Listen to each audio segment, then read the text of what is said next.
Hello everyone, आप सभी का बहुत बहुत स्वागत है लर्निफाई आईक्यू के यूट्यूब चैनल पर। माय नेम इज मेघना and in this lecture series of science and technology we are currently covering chemistry and last 2 sessions में हमने केमिस्ट्री में टॉपिक कवर किया था physical and chemical changes. Physical and chemical changes के part 2 के description में जाकर आप वहां से उसके नोट्स को डाउनलोड कर सकते हैं। आप सारे नोट्स को रिवाइज कर सकते हैं। And now in this class we are starting a new topic, that is atom and atomic structure, right? So let's take an overview of what we are covering in this particular topic, right? We are going to cover in this particular topic, उसका एक overview ले लेते हैं। तो सबसे पहले हम पढ़ने वाले हैं कि atoms क्या होते हैं। ठीक है, हम एटम्स के बारे में जानेंगे। एटम्स के बाद हम पढ़ेंगे कि एटम्स के एग्जाम्पल क्या क्या है, मॉलिक्यूल क्या है। तो मॉलिक्यूल की अलग अलग चीजें हम जानेंगे, राइट। इसके बाद से जो आपकी अलग अलग एटॉमिक थ्योरीज दी गई थी, फॉर एग्जाम्पल आपकी डेल्टन एटॉमिक थ्योरी है, तो डेल्टन एटॉमिक थ्योरी के पोस्टुलेट्स क्या है, फिर उसके कोई लिमिटेशंस थे, अगर लिमिटेशंस थे तो कोई मॉडिफाइड वर्जन आया था क्या, तो मॉडिफाइड वर्जन के बारे में भी हम पढ़ लेंगे अगर आया था तो। इसके बाद हम जानेंगे कि अलग इलेक्ट्रॉन्स की डिस्कवरी क्या है, प्रोटॉन्स की डिस्कवरी क्या है, राइट। तो इलेक्ट्रॉन, प्रोटॉन, न्यूट्रॉन्स, इनकी डिस्कवरी और अलग अलग जो भी क्राइटेरिया है वो सारी डिटेल्स हम पढ़ने वाले हैं। फिर जो आपके अलग अलग एटॉमिक मॉडल्स है, फॉर एग्जाम्पल आपका रदरफोर्ड एटॉमिक मॉडल है, right, Thompson model atomic model है, नील बोर एटॉमिक मॉडल है, इन सब के बारे में हम कवर करने वाले हैं। इसके बाद हम जानेंगे कि आइसोटोप्स क्या है, आइसोबार्स क्या है, वैलेंसी क्या है। ठीक है, अगर वैलेंस बॉन्ड थ्योरी आई है, टाइप्स ऑफ वैलेंसी, फिर वैलेंस बॉन्ड थ्योरी के बारे में, बॉन्डिंग क्या है, क्लासिफिकेशन ऑफ बॉन्ड्स के बारे में कवर करेंगे। ठीक है, तो क्लासिफिकेशन ऑफ बॉन्ड्स भी काफी ज्यादा इंपॉर्टेंट है, और आपका ओवरलैपिंग वगैरह हम पढ़ने वाले हैं। तो ये सारी चीजें हम कवर करने वाले हैं इस पर्टिकुलर टॉपिक में। तो हम बहुत ही होलिस्टिक कवरेज करने वाले हैं। थोड़ा सा लंबा पार्ट होने वाला है ये, क्योंकि काफी सारी चीजें इसमें हम पढ़ने वाले हैं, बट हम डिटेल में सारी चीजें कवर कर लेंगे, so don't worry about that. आपका एक बहुत अच्छे से कवर हो जाएगा atom and atomic structure. So this is going to be part 1 of this particular topic. तो चलिए स्टार्ट करते हैं। अब सबसे पहले अगर हम देखेंगे तो सबसे पहले हमारे लिए जानना इंपॉर्टेंट है कि व्हाट इज एन एटम। एक एटम होता क्या है। हमेशा आपने एटम का नाम सुना है, तो एटम की अगर हम बात करें, मैटर, मैटर हमने ऑलरेडी डिस्कस किया है। ठीक है, कि मैटर क्या है। अब एटम जो होता है उसी मैटर का सबसे छोटा यूनिट होता है। अगर इतना बड़ा आपका मैटर है तो सबसे छोटा यूनिट उसका क्या है, it is the smallest unit of matter. ठीक है, जिसके अंदर अगर आप कोई भी केमिकल एलिमेंट ले रहे हैं, एटम पीरियोडिक टेबल का नाम सुना है, उसके अंदर बहुत सारे एलिमेंट्स होते हैं। तो उस केमिकल एलिमेंट के अंदर आपका क्या आ जाता है, एलिमेंट के अंदर एटम उसका सबसे छोटा यूनिट होगा किसी भी मैटर का, और उसको आप केमिकली ब्रोक डाउन नहीं कर सकते, राइट। तो atom is the smallest unit of matter that can not be broken down chemically, है ना। It is the basic building block है पूरी केमिस्ट्री का भी। बेसिक बिल्डिंग ब्लॉक क्या है, एटम है, सबसे छोटा होता है क्योंकि, एंड यूनिवर्स का भी बेसिक बिल्डिंग ब्लॉक है, स्मॉलेस्ट। ठीक है, तो ये हम ये मान सकते हैं। अगर हम बात कर लें, आप इसके स्ट्रक्चर पर आ जाते हैं कि एक एटम दिखता कैसा है। हम बार बार बात करें कि एटम है, एटम है, बट एटम दिखता कैसा है। अगर आपको ये चीज समझ में आ जाएगी तो फिर आपके लिए एटम पढ़ना ईजी है। तो एक एटम है, स्ट्रक्चर में अगर हम बात करें तो सबसे पहले अंदर क्या आता है, इसका न्यूक्लियस आता है। ठीक है, सिंपली इसका स्ट्रक्चर बनाते हैं तो सबसे सेंटर पॉइंट में क्या होगा, न्यूक्लियस होगा। अब ये न्यूक्लियस होगा, इसके बाहर अगर आप देखोगे ना, तो यहाँ पर न्यूक्लियस में ही आपके क्या प्रेजेंट होंगे, प्रोटॉन्स प्रेजेंट होंगे। ठीक है, प्रोटॉन्स प्रेजेंट होंगे। ये क्या है, सब एटॉमिक पार्टिकल्स है, कि एक एटम तो है। अब एटम के अंदर भी क्या हो गया, कुछ सब एटॉमिक पार्टिकल्स प्रेजेंट है, तो उसके अंदर प्रोटॉन होगा। इसी न्यूक्लियस में आपके क्या प्रेजेंट होंगे, न्यूट्रॉन्स प्रेजेंट होंगे। और फिर इसके बाहर क्या आ जाएगी, आपकी शेल्स आने लगेगी।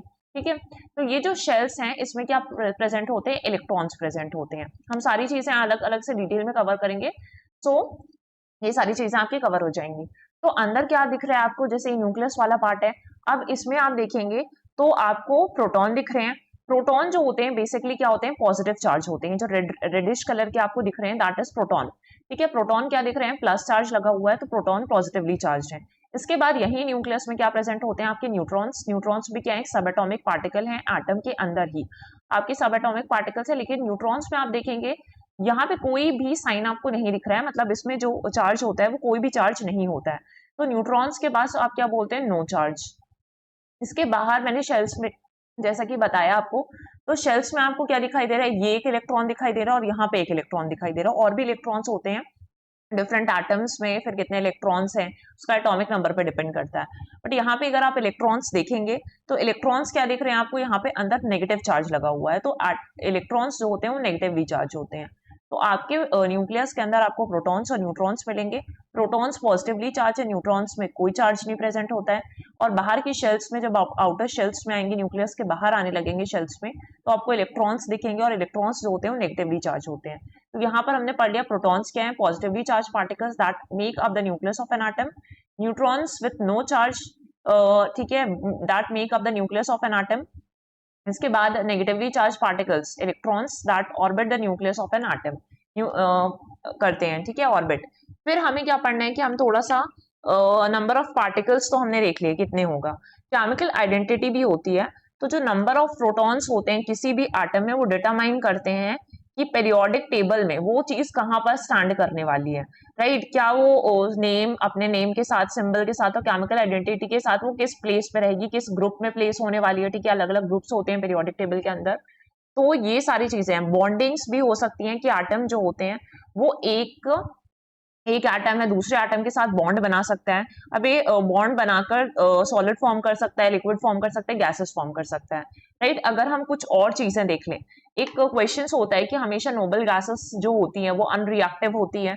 क्यों होती है अनरिएक्टिव? क्योंकि यहाँ पर एटम्स जो होते हैं नोबल गैसेस के, अगर हम नोबल गैसेस का सबसे पहले नाम लिख लेते हैं तो आपकी नोबल गैसेस में हीलियम आ जाती है। हीलियम के बाद आता है नियॉन, ठीक है। नियॉन के बाद आता है आपका आर्गन, आर्गन के बाद आता है क्रिप्टॉन, क्रिप्टॉन के बाद आता है आपका जेनॉन, और जेनॉन के बाद आता है रेडॉन। ये सारी क्या आपकी नोबल गैसेस हैं। अब इनको नोबल गैसेस क्या कहा जाता है? क्योंकि एक तो अनरिएक्टिव है, ठीक है, और फ्री स्टेट में एग्जिस्ट करती हैं। अब हम इसको अनरिएक्टिव क्यों कह रहे हैं? बिकॉज जो एटम होते हैं नोबल गैसेस के, उनके जो आउटर शेल्स होते हैं ना वो कंप्लीट होते हैं, और कंप्लीट आउटर शेल्स हैं तो उनके पास कोई टेंडेंसी नहीं है ना कि वो लूज कर देंगे। अगर ये पूरा फिल है ऑलरेडी, इसकी शेल्स में जितने इलेक्ट्रॉन्स होने चाहिए वो प्रेजेंट है यहाँ पर, है ना, पूरी तरीके से ये लोग संतुष्ट है, तो किसी के साथ कोई रिएक्शन शो करेंगे कि नहीं? क्यों नहीं करेंगे? क्योंकि उनको ना बाहर से कुछ चाहिए है, ना इनको बाहर कुछ देना है। तो ना ये बाहर से कुछ ले रहे हैं और ना ही बाहर कुछ दे रहे हैं, इसलिए क्या होते हैं? स्टेबल होते हैं, ठीक है। तो हम इसको एक एग्जाम्पल से समझ लेते हैं कि कैसे ये स्टेबल है, राइट। एक एग्जाम्पल से समझते हैं। तो सबसे पहले अगर हम ले लें हीलियम का एग्जाम्पल, एटॉमिक नंबर इसका क्या होता है? 2 होता है एटॉमिक नंबर, ठीक, पीरियोडिक टेबल में। इसके बाद अगर आप बनाएंगे इसको तो यहाँ पर एक आपका न्यूक्लियस हो गया। इस शेल में आपके क्या होते हैं? सिर्फ 2 ही इलेक्ट्रॉन्स है। तो 2 इलेक्ट्रॉन्स इस तरीके से फिल करते हैं ना, 2 8 8, तो इस तरीके से फिल कर रहे हैं। तो पहले आपके आउटर शेल में 2 ही इलेक्ट्रॉन्स थे, सेटिस्फाई हो गए, ना इसको किसी को देने की जरूरत है ना किसी को लेने की जरूरत है, क्योंकि ये जो चीज है वो कंप्लीट हो चुकी है, ठीक। इसके बाद हम एक और एग्जांपल ले लेते हैं नियॉन का। अब नियॉन का जो एटॉमिक नंबर होता है 10 होता है। 10 की अगर हम बात करें तो 2 और 8 इस तरीके से फिल करना है। तो अगर आपने पहले यहाँ पर न्यूक्लियस है, इसके बाद जो पहली शेल आएगी उसमें 2 इलेक्ट्रॉन्स प्रेजेंट होने चाहिए, प्रेजेंट है भाई, जरूरत ही नहीं है बाहर से लेने की। इसके बाद इसके आउटर शेल में, आउटर शेल में कितने इलेक्ट्रॉन्स प्रेजेंट है? बोल रहा है 8 है, तो 1 2 3 4 5 6 7 एंड 8 है। यहाँ पर 8 इलेक्ट्रॉन्स होने चाहिए, पूरे हैं, 2 और 8 हमने फिल कर दिए हैं। अब ना तो इसको किसी को देने की जरूरत है, एक्स्ट्रा इलेक्ट्रॉन्स भी नहीं है भाई मेरे पास, तो मैं किसको दूंगा? और ना मुझे लेने की जरूरत है क्योंकि मेरे पास तो कमी भी नहीं है, ठीक है, डिफिशियंसी भी नहीं है, तो मैं ना तो एक्सेप्ट करूंगी ना ही डोनेट करूंगा। तो ये जो नियॉन और हीलियम है ये नोबल गैसेस ही होती हैं। इसी तरीके से आप अदर एग्जांपल्स को भी देख सकते हैं, उसके एटॉमिक नंबर वाइज आप फिल करके देख सकते हैं कि जरूरत ही नहीं है, तो फ्री स्टेट में एग्जिस्ट कर रहे हैं। लेकिन अगर हम कुछ और एटम्स लेंगे, ठीक है, कुछ और एटम्स लेंगे तो नोबल गैसेस का है कि वो स्टेबल और अनरिएक्टिव हो जाती है। लेकिन अगर मैंने ले लिया यहाँ पर सपोज ले लिया आपका सोडियम, ठीक है, सोडियम का एटॉमिक नंबर क्या है? 11 है। सोडियम का एटॉमिक नंबर 11 है, तो कैसे कॉन्फ़िगरेशन बनेगा इसका? 2 8 और 1 बनेगा। अब देखिए यहाँ पे न्यूक्लियस हो गया, पहले शेल में हमने 2 इलेक्ट्रॉन्स फिल कर दिए, उसके बाद आ जाते हैं बाहर, ठीक है, बाहर आएंगे तो 8 इलेक्ट्रॉन्स पूरे फिल कर देते हैं, 4, और यहाँ भी हम बना लेते हैं 4, ठीक है, ये 8 इलेक्ट्रॉन्स हो गए। लेकिन इसके आउटर शेल में आप देखो 1 इलेक्ट्रॉन है। अब ये सेटिस्फाई नहीं हो क्योंकि यहाँ पर कितने इलेक्ट्रॉन्स होने चाहिए? 8, लेकिन है कितने? यहाँ पर 1 ही है। तो ये क्या करेगा? Instead of accepting 7 electrons from other atom, की दूसरे एटम से ये 7 इलेक्ट्रॉन्स एक्सेप्ट करे, क्योंकि जो बहुत ज्यादा है और कोई और एटम इसको देगा नहीं इतने सारे इलेक्ट्रॉन्स, तो ये क्या करेगा? मेरे पास एक ही है, मैं किसी और को दे देता हूँ। जनरली हमने NaCl का स्ट्रक्चर पढ़ा हुआ है, तो ये क्या करता है? क्लोरीन को अपने 7 इलेक्ट्रॉन्स दे देता है, क्लोरीन बन जाता है आपका पूरे तरीके से, बिकॉज इट रिक्वायर 17 इलेक्ट्रॉन्स, है ना। तो 17 इलेक्ट्रॉन्स चाहिए होते हैं, 2 8 17 प्रेजेंट होते हैं, सॉरी, और एक इलेक्ट्रॉन इसको एक्स्ट्रा चाहिए होता है, 17 ही है तो एक इलेक्ट्रॉन ये सोडियम से ले लेता है। ठीक है। तो इस तरीके से ये वाले जो होते हैं वो अनस्टेबल होते हैं। इसी तरीके से आप हाइड्रोजन का एग्जाम्पल बना सकते हो, ऑक्सीजन का एग्जाम्पल, नाइट्रोजन का एग्जाम्पल, सारे अनस्टेबल हैं और हाईली रिएक्टिव हो जाते हैं क्योंकि फ्री स्टेट में एग्जिस्ट नहीं कर रहे हैं। अब यहाँ से आपको हर चीज क्लियर हो गई होगी। Moving two molecule. एक मॉलिक्यूल क्या होता है? तो मॉलिक्यूल क्या है? It is a group of 2 और मोर एटम्स। 2 या 2 से ज्यादा एटम्स का ग्रुप है जो केमिकली बॉन्डेड होते हैं एक साथ टुगेदर। एंड किसके थ्रू बॉन्डेड होते हैं? क्योंकि साथ में जुड़ने के लिए क्या चाहिए? इनको क्या बनाने पड़ेंगे? कुछ अट्रैक्टिव फोर्सेस चाहिए होंगे। ठीक है, आप किसी से अट्रैक्ट हो रहे हैं तो बीच में क्या काम कर रहा है? अट्रैक्टिव फोर्सेस काम कर रहा है, तभी आप साथ में रह पाएंगे। राइट, तो यहां पर भी इस तरीके से अट्रैक्टिव फोर्स काम कर रहा है, उसको हम क्या बोलते हैं? मॉलिक्यूल बोलते हैं। A group as a smallest particle और a compound that is capable of independent existence, की इंडिपेंडेंट एग्जिस्टेंस रहेगा। एंड जिस सब्सटेंस से मिलकर बना है, जैसे 2 सब्सटेंस से मिलकर बना है तो इन दोनों की प्रॉपर्टीज ही, जो फाइनल सब्सटेंस बनेगा उसमें इन दोनों की प्रॉपर्टीज रहेंगी। अब एग्जाम्पल की अगर हम बात कर लें तो if they contain more than 1 atom, एक एटम से ज्यादा है, तो atoms can be the same. Atoms या तो सेम हो सकते हैं, फॉर एग्जाम्पल ऑक्सीजन का देख लीजिए, एक एटम से ज्यादा एटम है बट दोनों एटम्स आपके सेम है, तो ऑक्सीजन में ऐसा ही है, 2 ऑक्सीजन एटम्स है। या फिर ये डिफरेंट भी हो सकते हैं, जरूरी नहीं कि एक मॉलिक्यूल बन रहा है तो 2 सिमिलर या सेम एटम से ही बनेगा, है ना। H2 है, H2O में क्या है? आपके 2 हाइड्रोजन आटम थे, एक ऑक्सीजन आटम था, तो हमने एक कंपोजिशन लिया, एक फिक्स्ड रेशियो में सारी चीजें मिक्स की हैं और तभी वाटर का फॉर्मेशन हो रहा है, तो water is a molecule. But इसमें 2 से ज्यादा एटम्स हैं और 2 हाइड्रोजन आटम है प्लस एक आपका क्या है? Oxygen atom. तो ऐसे डिफरेंट एटम्स भी हो सकते हैं, ये कहने का मतलब है। ठीक है, तो मॉलिक्यूल में आपके सेम एटम से भी मॉलिक्यूल बन सकता है, आपके डिफरेंट एटम से भी मॉलिक्यूल का फॉर्मेशन हो सकता है। Molecule have a characteristic shape होता है एंड एटॉमिक कंपोजिशन भी होता है। अब ये जो बॉन्ड बन रहे हैं एटम्स के बीच में, वो सिंगल भी हो सकते हैं। ये यहाँ पे अगर आप देखेंगे तो सिंगल बॉन्ड भी बन सकता है किसी एटम के बीच में, डबल बॉन्ड भी बन सकता है, ट्रिपल बॉन्ड भी बन सकता है। फॉर एग्जाम्पल अगर आप लोगे H2O का स्ट्रक्चर जैसे ये, तो H2O में क्या बन रहा है? एंगुलर स्ट्रक्चर बना है। ठीक है, एंगुलर स्ट्रक्चर बन रहा है, इसलिए H2O का स्ट्रक्चर जो होता है वो एंगुलर होता है।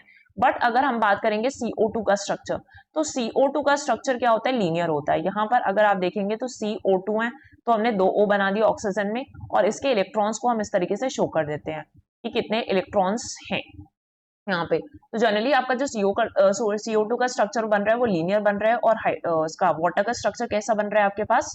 वाटर का स्ट्रक्चर आपके पास एंगुलर बन रहा है। इसके बाद हमें क्या कवर करना है? इतना तो हमने क्लियर कर लिया। अब यहाँ पे बात की गई थी डिविजिबिलिटी ऑफ मैटर की। तो डिविजिबिलिटी ऑफ मैटर की, एक मैटर डिवाइड हो सकता है कि नहीं, क्योंकि पहले मैटर्स को एक सिमिलर बस एटम को इस तरीके से कंसिडर किया जाता था, लेकिन क्या है मैटर डिविजिबल है? तो किसने कंसिडर किया था? सबसे पहले 500 BC में एक इंडियन फिलोसोफर महर्षि कन्नड़ थे, उन्होंने पोस्टुलेट किया कि अगर हम मैटर को क्या कहा हिंदी में? पदार्थ का। अगर इसको डिवाइड करते हैं तो ये डिवाइड होता जाएगा, लेकिन अल्टीमेटली एक ऐसा टाइम आएगा, हमने इसको बहुत डिवाइड कर दिया अब, है ना, बहुत डिवाइड कर दिया है, छोटे छोटे टुकड़ों में बांट दिया है लेकिन मैटर को, ठीक है, लेकिन एक ऐसा टाइम आएगा अल्टीमेटली जहां पर अब ये और छोटा नहीं हो सकता है। कितना छोटा करोगे? तो अब ये और छोटा नहीं हो सकता है। तो जब लास्ट में जो पार्टिकल बचेगा that is known as atom या परमाणु बोलते हैं, कि अब ये और डिवाइड नहीं हो सकता है। ठीक, तो जो कॉन्सेप्ट था डिविजिबिलिटी ऑफ मैटर का एंशिएंट इंडिया में 500 BC के टाइम पर, इसी को आप शॉर्टली इस तरीके से पढ़ सकते हैं। किसने दिया था? महर्षि कन्नड़ ने दिया था। एंड कोर आइडिया था कि matter can be divided into increasingly smaller particles में डिवाइड हो सकता है, ठीक, लेकिन जो स्मॉलेस्ट इनडिविजिबल पार्टिकल बनेगा एट द एंड, उसके बियॉन्ड फर्दर डिवीजन इम्पॉसिबल है, और उस सबसे छोटे जो आपका इंडिविजिबल पार्टिकल है उसको हम परमाणु या एटम बोलेंगे। राइट, तो इतनी चीज क्लियर हो गई। इसके बाद हमें क्या पढ़ना है? एक एटॉमिक थ्योरी पढ़नी है। तो ये जो एटॉमिक थ्योरी है वो किसने दी थी? जॉन डाल्टन ने दिया था। ठीक, आपके पास सारी चीजें गिवन है यहाँ पर। अब इसको समझ लेते हैं कि जॉन डाल्टन ने जो एटॉमिक थ्योरी दी थी वो क्या थी। इंग्लिश केमिस्ट एंड फिजिसिस्ट थे 1766। अब ये इंपॉर्टेंट नहीं है, लेकिन इन्होंने कब एटॉमिक थ्योरी दी अपनी, तो हम उसके बारे में पढ़ लेते हैं। इन्होंने बेसिकली 1808 में atomic theory the. Who formulated the first comprehensive atomic theory formulate की थी। इसके की पोस्टुलेट्स क्या थे? सबसे पहले अगर आप देखेंगे, according to the Dalton atomic theory, according to the Dalton atomic theory, जितना भी मैटर है वो स्मॉलेस्ट इनडिविजिबल पार्टिकल, जिसको हम एटम बोलते हैं, उससे बना होगा, है ना। और वही एटम, वही जो छोटा सा एटम है, वो सारे केमिकल रिएक्शंस में पार्टिसिपेट कर रहे हैं। तो अगर हम एक केमिकल रिएक्शन पढ़ रहे हैं और उसमें सबसे स्मॉलेस्ट यूनिट ऑफ पार्टिसिपेशन जो है दैट इज एटम, उसमें सबसे स्मॉलेस्ट यूनिट ऑफ पार्टिसिपेशन क्या है? एटम है। अब इसके कुछ की पोस्टुलेट्स पढ़ते हैं डेल्टा एटॉमिक थ्योरी की। सबसे उन्हें बोला कि जितना भी मैटर है वो टाइनी इनडिविजिबल पार्टिकल एटम से बना हुआ है। फर्स्ट पॉइंट मैंने आपको एक्सप्लेन किया। अब एटम्स जो होते हैं किसी भी गिवन एलिमेंट को हम मान लेते हैं हाइड्रोजन, हीलियम, लिथियम, चलो ऑक्सीजन मान लेते हैं, ठीक है, ओ से रिप्रेजेंट करते हैं, ऑक्सीजन है। तो atoms of a given element are identical in mass and properties. It means क्या है, जितने भी एटम्स होंगे उनके पास क्या रहेगा, सेम मास रहेगा, size, shape and composition same रहेगा। फॉर एग्जांपल हमने ले लिया ऑक्सीजन एटम, इस पॉइंट को मैं एक्सप्लेन कर रही हूँ आपको। ऑक्सीजन एटम, तो जितने भी ऑक्सीजन एटम उनके पास सेम कैरेक्टरिस्टिक्स। आप कितने भी ऑक्सीजन एटम उठा लो, है ना, बहुत सारे ऑक्सीजन एटम हम उठाते जा रहे हैं, लेकिन हमने क्या देखा कि इन सब के पास क्या था, सेम कैरेक्टरिस्टिक्स थी। मीनिंग क्या है, दैट वन ऑक्सीजन एटम जो है will be identical to another oxygen atom. इसी की तरह दिखेगा, आप कितने भी ऑक्सीजन एटम उठा लो इसकी तरह ही दिखेगा, in terms of mass wise, structure wise same दिखेगा। लेकिन है ना, अगर आप डिफरेंट एटम्स लोगे, सपोज आपने एक ऑक्सीजन का एटम उठाया और दूसरा हाइड्रोजन का एटम दिखाया, तो ये जो है वो मास और स्ट्रक्चर वाइज एक दूसरे से ये दोनों डिफरेंट रहेंगे। अगर सेम एटम्स उठा रहे हैं तो mass and structure wise same है, पर डिफरेंट एटम्स उठा रहे हैं तो स्ट्रक्चर वाइज वो डिफरेंट है। ये पहली चीज मैंने आपको ये वाला पॉइंट एक्सप्लेन कर दिया, ठीक। दूसरा पॉइंट क्या बोलता है, डिफरेंट एलिमेंट्स अगर हम उठा लें, डिफरेंट एलिमेंट्स मतलब ये वाला एलिमेंट्स उठा लें, तो atoms of different elements differ in mass and properties पे ये दोनों क्या हो जाएंगे, डिफरेंट हो जाएंगे। तो atom of different elements have different mass, size, shape and chemical composition, सब कुछ क्या रहेगा, डिफरेंट रहेगा, ठीक। तो फॉर एग्जाम्पल हम क्या ले लेते हैं, क्लोरीन का एग्जाम्पल लिया। क्लोरीन का अगर आप एग्जाम्पल लोगे, ये हम बात कर रहे हैं मास के वाइज, ठीक है, मास के वाइज आपने 2 क्लोरीन एटम्स उठाए हैं, यहाँ पे 2 आइसोटोप्स ले लिए हैं क्लोरीन के, दोनों का एटॉमिक नंबर, क्लोरीन का एटॉमिक नंबर 17 होता है, लेकिन जब आपने एक उठाया तो इसका मास नंबर 35 आ रहा था, लेकिन क्लोरीन का एटॉमिक मास नंबर 37 भी हो सकता है। तो आपको एटॉमिक नंबर तो सेम दिख रहे हैं बट उसके मासेस डिफरेंट दिख रहे हैं। तो डिफरेंट एलिमेंट्स मास और प्रॉपर्टीज पे डिफरेंट, ये तो हमने क्लोरीन का पढ़ लिया। इसी के साथ मैं जब आपको एक और एग्जांपल दिखाती हूँ, आर्गन लिया, ठीक है, आर्गन लिया और कैल्शियम लिया। आर्गन का एटॉमिक नंबर क्या होता है भाई, तो आर्गन का एटॉमिक नंबर होता है आपके पास 17। एक सेकेंड ना, अगर मैं आपके पास कैल्शियम का एग्जांपल ले लूं, आर्गन को हमने लेते हैं, यहाँ पोटेशियम का एग्जांपल ले रहे हैं, तो पोटेशियम का एटॉमिक नंबर होता है 19 और कैल्शियम का एटॉमिक नंबर होता है 20। तो 19 और 20 आपके पास 2 एटॉमिक नंबर्स हैं, ठीक है, अलग अलग एलिमेंट्स हो गए, बट अगर आप इसके मासेस उठा के देखेंगे तो 40 सेम है, ठीक। 2 अलग अलग चीजें हैं, तो different elements, atoms of different elements differ in mass and properties पे डिफर कर रहे हैं। साइज की अगर बात कर रहे हैं तो साइज, पहले अगर आप देखोगे तो हाइड्रोजन एटम सबसे छोटे होते हैं, साइज भी डिफर कर सकते हैं। और अगर आप यूरेनियम एटम को ले लो तो उसका साइज बहुत छोटा होगा क्योंकि नंबर ऑफ शेल्स कम है, इसका एटॉमिक नंबर ज्यादा है, नंबर ऑफ शेल्स ज्यादा हो जाएंगी, तो एटॉमिक जो साइज है वो भी क्या हो जाएगा, डिफरेंट हो जाएगा। इसके बाद अगर आप बात करो शेप की, भी बात कर सकते हो कि शेप भी वरी कर सकता है ऑर्बिटल्स के शेप पे। जैसे एस ऑर्बिटल है तो एस ऑर्बिटल आपका स्फेरिकल शेप का होता है, लेकिन आप दे दो पी ऑर्बिटल तो आपका डम्बल शेप का होगा, ठीक है।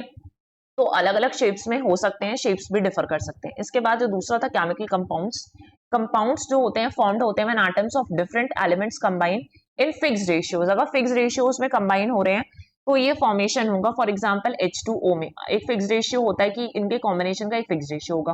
फिर कंजर्वेशन ऑफ मास की बात की जाती है कि during a chemical reaction atoms जो होते हैं वो रीअरेंज्ड हो जाते हैं, बट ना तो वो क्रिएट हो रहे हैं ना कोई डिस्ट्रॉय हो रहा है वो उसमें से एक भी एटम, राइट। तो वही जितने भी एटम्स अवेलेबल हैं, जैसे 3 एटम्स है, ये यहाँ चला गया, ये यहाँ गया, ये यहाँ गया, ऐसा रीअरेंजमेंट हो सकता है, बट ऐसा नहीं है कि 3 थे तो उसमें से 2 ही बचेंगे, या फिर 2 थे तो उसमें से 1 हो जाएगा, या 1 था तो 2 बन जाएंगे। तो ये जो क्रिएशन और डिस्ट्रॉय हो रहा है वो नहीं होगा। अब इस थ्योरी के इम्प्लीकेशंस क्या हुए कि led the ground work of modern chemistry का ग्राउंड वर्क रखा डेल्टन ने, नेचर ऑफ केमिकल रिएक्शंस को एक्सप्लेन करने में हेल्पफुल थे, एंड किस तरीके से कंपाउंड्स का फॉर्मेशन हो रहा है उस चीज को भी एक्सप्लेन कर रहे थे। Fostered further research into atomic structure कैसा होगा उसको भी फॉस्टर किया। तो ये सारी चीजें की, बट यहाँ पे हमारे पास कुछ लिमिटेशंस भी दिखाई दे रही थी।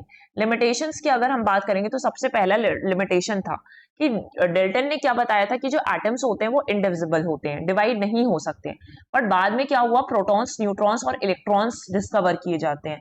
ये बता दिया गया कि एटम्स जो है उसका फर्दर डिवीजन पॉसिबल है, मतलब एक एटम बस होता है लेकिन बाद में जब ये आया तो यहाँ पे न्यूक्लियस होगा, अब प्रोटॉन और न्यूट्रॉन प्रेजेंट होंगे और उसके बाद इलेक्ट्रॉन्स प्रेजेंट होंगे। तो ये जो डिविजिबिलिटी है कि सब एटॉमिक पार्टिकल्स भी एग्जिस्ट करते हैं, ये लिमिटेशन हो गई थी, डेल्टन एटॉमिक थ्योरी ने ये चीज नहीं बता पाई थी। एक दूसरा काम ये बताया कि एटम जो है जब आइसोटोप्स की डिस्कवरी हुई, आइसोटोप्स की डिस्कवरी हुई तो यहाँ पर ये पता चला कि जैसे मैंने क्लोरीन का एग्जांपल दे दिया, क्लोरीन का 17 और 17 एटॉमिक नंबर है, दो एटम्स बन रहे हैं, बट एटॉमिक मास पहले वाले क्लोरीन का कितना हो सकता है, यहाँ पे 35 हो सकता है और दूसरे का 37 हो सकता है। तो सेम एटॉमिक नंबर हो सकते हैं but different mass numbers possible है। Dalton stated that all atoms of a given element identical ही होंगे, लेकिन जैसे ही आइसोटोप्स आते हैं तो atoms of the same element, same elements के एटम्स थे, डिफरेंट नंबर ऑफ न्यूट्रॉन्स हो सकते हैं, शो करता है कि एटॉमिक मास जो होते हैं इनके वेरी कर सकते हैं। तीसरी बात आती है फिक्स्ड रेशियोज इन कंपाउंड्स। डेल्टन ने आर्ग्यू किया था कि कंपाउंड्स हमेशा ही फॉर्म्ड होते हैं फिक्स्ड रेशियोज से, लेकिन कुछ कॉम्प्लेक्स कंपाउंड्स थे जिनके मॉलिक्यूलर स्ट्रक्चर डिफरेंट थे, उन्हें आइसोमर्स बोलते हैं और वो इंडिकेट करते हैं कि ज्यादा से ज्यादा कॉम्प्लेक्सिटी आ सकती है। जैसे फॉर एग्जांपल शुगर मॉलिक्यूल बना दिया, अब शुगर बनाया तो कंपोजिशन पूरा डिफर कर जाता है, H2O में तो वर्क कर रहा था बट इसमें काम नहीं कर रहा, तो इस तरीके से ये लिमिटेशंस हो गई, राइट। इसके बाद हमें पढ़ना है डिस्चार्ज ट्यूब के बारे में। सो डिस्चार्ज ट्यूब बेसिकली होता क्या है ये समझ लेते हैं, क्योंकि डिस्चार्ज ट्यूब पर ही डिपेंड करता है आपकी इलेक्ट्रॉन्स की बात। तो डिस्चार्ज ट्यूब जनरली क्या होता है, एक इलेक्ट्रॉन ट्यूब होता है, it is an electron tube that contains low pressure gas. इसके अंदर क्या रहेगा, लो प्रेशर गैस रहेगी या वेपर्स होंगे और यहाँ पे इलेक्ट्रोड्स का यूज किया जाता है ताकि इलेक्ट्रिसिटी को इसमें से कंडक्ट किया जा सके, ठीक है। जैसे ही हाई वोल्टेज अप्लाई किया जाता है तो यहाँ पे आयंस का फॉर्मेशन होता है, और आयंस का फॉर्मेशन होता है तो इलेक्ट्रिकल कंडक्टिविटी आती है, क्योंकि नेगेटिव इलेक्ट्रॉन्स यहाँ पॉजिटिव की तरफ मूव करेंगे तो इस तरीके से इलेक्ट्रिसिटी क्या होने लगती है, कंडक्ट होने लगती है। So discharge tube is a vacuum sealed glass tube and containing a low gas at low pressure designed to observe electrical discharge phenomena। तो यहाँ पे डिस्क्रिप्शन देखिए, सिलेंड्रिकल ग्लास ट्यूब है जहां पर मेटल प्लेट्स आपके पास अवेलेबल हैं हर एक एंड में, तो इसे ही मेटल प्लेट्स को क्या बोलते हैं, इलेक्ट्रोड्स कहते हैं, इसे क्या बोलते हैं, इलेक्ट्रोड्स कहते हैं, right. That contains a low pressure gas या वेपर इसके अंदर भरा हुआ होगा। अब किस तरीके से काम करता है, जैसे ही आपने हाई वोल्टेज अप्लाई किया तो गैस जो होती है इसके अंदर भरी हुई है वो आयोनाइज होती है ना, जिसके कारण जो इलेक्ट्रॉन्स एंड आयंस होते हैं इसमें प्रेजेंट वो इलेक्ट्रिसिटी को कंडक्ट करने लग जाते हैं। यूज कहाँ कहाँ आता है डिस्चार्ज ट्यूब, तो आपके नियॉन लाइट्स हैं, फ्लोरेसेंट लैंप्स हैं, इन सब में ये डिस्चार्ज ट्यूब यूज होता है, ठीक है। वैक्यूम पंप है, हाई वोल्टेज जनरेटर लगाया हुआ है, नेगेटिव और पॉजिटिव, ठीक है। तो यहाँ कहाँ मूव कर रहे हैं, कैथोड पर, और ये चार्जेस कहाँ पर है, एनोड पर है। तो ये सारी चीजें, कैथोड डिस्चार्ज रे ट्यूब हो गया ये आपके पास। अब कैथोड रे बेसिकली क्या होती है, तो it is a stream of electrons that travels, negative charge से वो कहाँ ट्रेवल करेगी, टू अ पॉजिटिव चार्ज की तरफ मूव करेगी, इधर से इधर मूव कर रही थी जैसे मैंने आपको बताया ना वैक्यूम ट्यूब पर। और ये जो कैथोड रे थी वो किसने डिस्कवर की, जूलियस फ्लकर ने, कि जब यहाँ से कैथोड की तरफ से एनोड की तरफ मूव कर रही है, इट मींस ये कौन सी रे हो गई, कैथोड रे हो गई। तो डिस्कवरी याद रखने की, डिस्कवर किसने किया था और कैथोड रे है क्या। अब इस पर ही हम पढ़ लेते हैं कि जो आपके जे थॉमसन थे, डिस्चार्ज ट्यूब एक्सपेरिमेंट किसने कंडक्ट किया था, जे थॉमसन ने कंडक्ट किया था लेट 19th सेंचुरी में, और इस एक्सपेरिमेंट के टाइम पर ही थॉमसन ने इलेक्ट्रॉन डिस्कवर किया था, जो कि पहला फंडामेंटल पार्टिकल है आपके मैटर का, ठीक है। तो डिस्कवरी ऑफ इलेक्ट्रॉन किसने की, जे थॉमसन ने डिस्कवर किया। कब किया, लेट 19th सेंचुरी, स्पेसिफिकली 1897 में किया था। मेथड क्या यूज किया उन्होंने, कैथोड रे ट्यूब यूज किया टू इन्वेस्टिगेट, कैथोड रेस को इन्वेस्टिगेट करना था। अब उन्होंने जब ये डिस्कवरी की, उन्होंने एक्सपेरिमेंट किया तो क्या फाइंड किया कि जो कैथोड रेज हैं वो किससे बनी हुई हैं, नेगेटिवली, क्योंकि यहाँ नेगेटिव से ही पॉजिटिव की तरफ मूव कर रहे हैं ना, तो जो कैथोड रेज आ रही थी वो किसकी बनी हुई है, नेगेटिवली चार्ज पार्टिकल्स, और इन्हीं पार्टिकल्स को, जो पार्टिकल्स उड़कर आ रहे हैं रेज के साथ मूव कर रहे हैं, उनको क्या कहा, कॉर्पसल्स कहा। बाद में इन्हें ही क्या टर्म दिया गया, इलेक्ट्रॉन्स टर्म दिया गया। और हमने पढ़ा ही है कि इलेक्ट्रॉन्स क्या होते हैं, नेगेटिवली चार्ज होते हैं। यहाँ पर आप देख भी सकते हैं कि इलेक्ट्रॉन्स क्या आपके पास नेगेटिवली चार्ज है, ठीक है। इस चीज को करने के पीछे का सिग्निफिकेंस क्या था, कि demonstrated that electrons are much smaller than atoms, atoms से भी काफी छोटे हैं ये, क्योंकि एटम के अंदर ये चीज मूव कर रही है। Provided evidence for the existence of fundamental components of matter, matter के फंडामेंटल कंपोनेंट्स मिल जाते हैं। इसके बाद इम्पैक्ट क्या पड़ता है, तो influence the development of atomic theory and our understanding of atomic structure को भी इन्फ्लुएंस करते हैं। रिकॉग्निशन दिया गया, तो इनको इस चीज के लिए नोबेल प्राइज भी दिया गया फिजिक्स में 1906 में फॉर हिज कॉन्ट्रीब्यूशंस। अब अगर हम देखें तो हाँ, क्या बोलते हैं, दो मेन कैरेक्टरिस्टिक्स हैं इलेक्ट्रॉन्स की। सबसे पहला होता है चार्ज ऑफ इलेक्ट्रॉन। तो electrons have a negative electric charge होता है। इलेक्ट्रिक चार्ज का जो यूनिट होता है दैट इज कूलम। तो हमने कूलम पे एक्सप्रेस किया इसको, कूलम पे हमने इसको एक्सप्रेस कर दिया। अब यहाँ पे कितना होता है, -1.6 इंटू 10 इनवर्स 19 पढ़ते हैं इसको, -1.6 10 इनवर्स 19 कूलम चार्ज होता है किसी भी इलेक्ट्रॉन का, है ना। अगर हम देखेंगे मास ऑफ एन इलेक्ट्रॉन, तो इलेक्ट्रॉन्स के पास जो मास है वो भी रफली कितना होता है, 9.11 ठीक है इंटू 10 इनवर्स 31 किलोग्राम्स होता है। तो जो मास होता है इलेक्ट्रॉन का वो इतना छोटा होता है कि हम इसको नेग्लिजिबल ही कंसिडर करते हैं। That is why the mass of electron is ignored.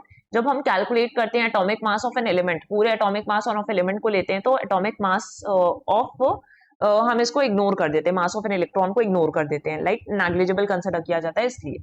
तो ये चार्ज और आपके मास को आपको याद रखना है, क्योंकि फैक्ट वाइज ये भी इंपॉर्टेंट है कि चार्ज क्या होता है, कूलम में एक्सप्रेस करते हैं, फिर मास कितना होता है एक इलेक्ट्रॉन का। तो ये हमने इलेक्ट्रॉन के बारे में पढ़ लिया। तो बेसिकली हमने आज एटम के बारे में पढ़ा है। एटम के बाद हमने पढ़ा मॉलिक्यूल्स के बारे में। आई होप आपको ये सारी चीजें क्लियर हो। If you are having any kind of doubts, you can ask in the comment section, right? उसके बाद से हमने डेल्टन एटॉमिक थ्योरी के बारे में पढ़ा। फिर डेल्टन एटॉमिक थ्योरी के बाद हमने उसके इम्प्लीकेशंस पढ़े, लिमिटेशंस क्या थी वो देख लिया, और लिमिटेशंस के कारण ही नए लोग आएंगे, नई थ्योरी देंगे, राइट। इसके बाद डिस्चार्ज ट्यूब पढ़ा, क्योंकि डिस्चार्ज ट्यूब वाले एक्सपेरिमेंट को यूज करके उन्होंने कैथोड रे को यूज करके ही इलेक्ट्रॉन्स की डिस्कवरी की थी, और उसके इलेक्ट्रॉन्स के बारे में भी हमने चीजें पढ़ ली। तो इंपॉर्टेंट फैक्ट्स आपके पास है, इंपॉर्टेंट थ्योरी आपके पास है। और आज के सेशन में इतना ही, बाकी की चीजें हम नेक्स्ट पार्ट में कवर करेंगे, तो वहां से हम कंटिन्यू करेंगे। So thank you everyone.